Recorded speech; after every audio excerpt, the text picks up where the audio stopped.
Have you ever wondered why World War I was called the war to end all wars? It was a conflict unlike anything the world had ever seen, dragging in countries from across the globe and introducing deadly new technologies that changed warfare forever. But how did the United States, initially reluctant to join, end up playing a decisive role in shaping the war's outcome? In this video, we'll uncover America's road to victory, how its involvement turned the tide for the Allies and established the U.S. as a global power. World War I, or the Great War, began in 1914 and saw massive destruction across Europe. Millions fought in the trenches, facing new horrors like machine guns, poison gas, and artillery bombardments.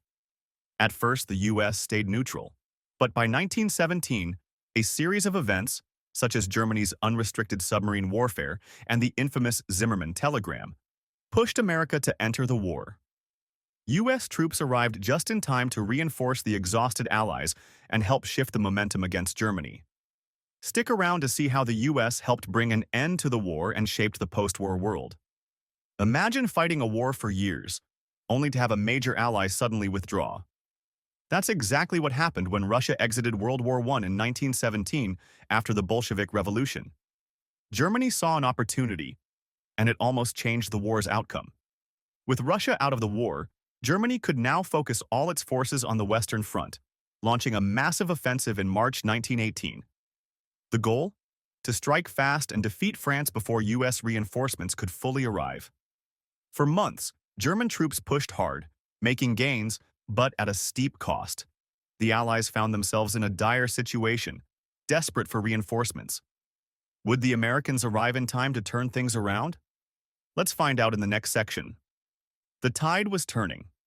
American troops had arrived, and their first real test came in May 1918 at the Battle of Cantigny.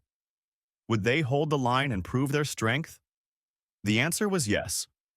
At Cantigny, U.S. forces stopped the German advance, and in June, at Belleau Wood and Château Thierry, they fought fiercely, showing the world they were a force to be reckoned with. These victories not only boosted Allied morale but also sent a clear message to Germany. The U.S. was here, and they were ready to fight. With fresh troops and renewed hope, the Allies were preparing to strike back. Victory was within reach, but it wouldn't come easy. The Allies launched their final push, with American forces playing a crucial role in some of the war's bloodiest battles. In July 1918, the Allies counterattacked, turning the tables on Germany. Starting in September, the Meuse-Argonne offensive aimed to cut German supply lines and force a retreat. One of the most grueling battles was fought in the Argonne Forest. With 117,000 U.S. casualties, including 26,000 dead, it was a costly but decisive victory. Even Germany's General Ludendorff admitted the Americans were the most decisive factor in their defeat. The war's end was near, but the hardest part was yet to come: peace negotiations. How do you rebuild a shattered world? President Woodrow Wilson believed he had the answer with his 14 points, a vision for lasting peace. But not everyone agreed. Wilson's plan called for open diplomacy, freedom of the seas, and the reduction of military forces to prevent future wars. He also pushed for national self-determination and the creation of a League of Nations to resolve conflicts peacefully. But Britain and France had other ideas. They wanted Germany to pay for the destruction. Wilson's ideals clashed with their desire for retribution. Would his vision survive the peace talks? Let's see what happened at the Paris Peace Conference. On the 11th hour of the 11th day of the 11th month in 1918, the guns finally fell silent. But how did the war really end? By October 1918, Germany, facing defeat and dwindling resources, sought an armistice based on Wilson's 14 points. The armistice was signed in a railway car in Compiègne, France, officially ending hostilities. The war left behind devastating numbers: over 9 million soldiers killed and millions more wounded or displaced.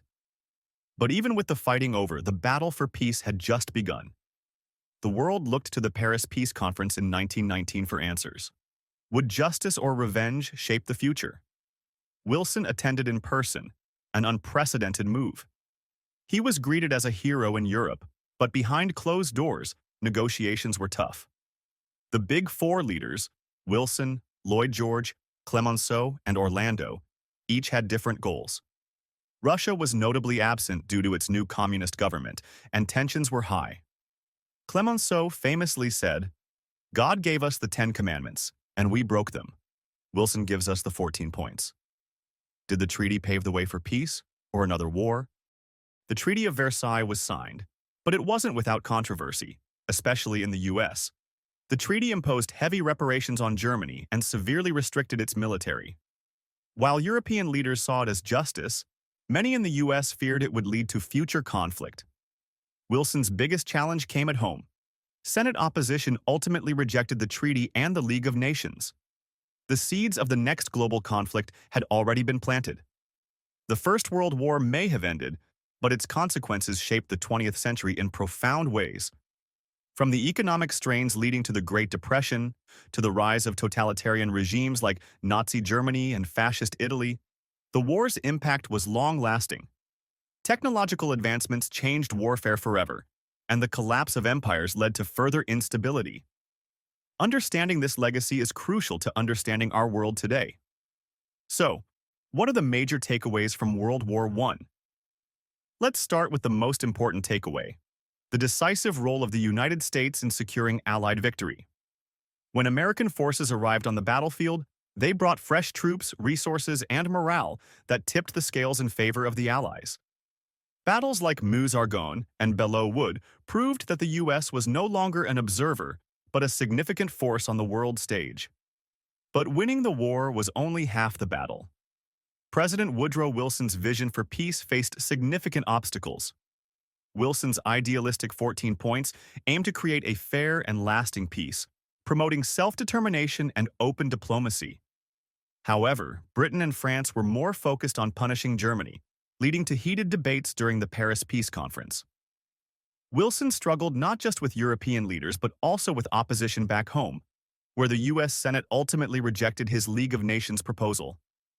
And that brings us to one of the most significant consequences of the war: the harsh terms of the Treaty of Versailles. The treaty imposed heavy reparations and territorial losses on Germany, breeding resentment and economic hardship that would later contribute to the rise of Adolf Hitler and World War II. If you got a lot of value out of this video, make sure to hit the like and subscribe button and the bell so you won't miss any future videos. Thanks for watching, and I will see you in the next one.